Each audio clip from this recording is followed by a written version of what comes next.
سورة عبس مكية. بسم الله الرحمن الرحيم. عبس وتولى أن جاءه الأعمى وما يدريك لعله يزكى أو يذكر فتنفعه الذكرى أما من استغنى فأنت له تصدى وما عليك ألا يزكى وأما من جاءك يسعى وهو يغشى فأنت عنه تلهى كلا إنها تذكرة فمن شاء ذكره في صحف مكرمة مرفوعة مطهرة بأيدي سفرة كرام بررة قتل الإنسان ما أكفره من أي شيء خلقه من نطفة خلقه فقدره ثم السبيل يسره ثم أماته فأكبره ثم إذا شاء أنشره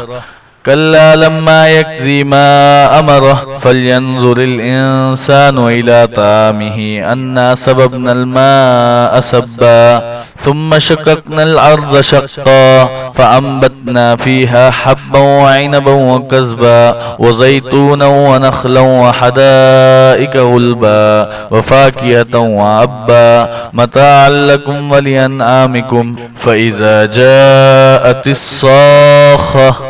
يوم يفر المرء من أخيه وأمه وأبيه وصاحبته وبنيه لكل امرئ منهم يومئذ شأن يغني وجوه يومئذ مسفرة ضاحكة مستبشرة ووجوه يومئذ عليها غبرة ترهقها قترة أولئك هم الكفرة الفجرة.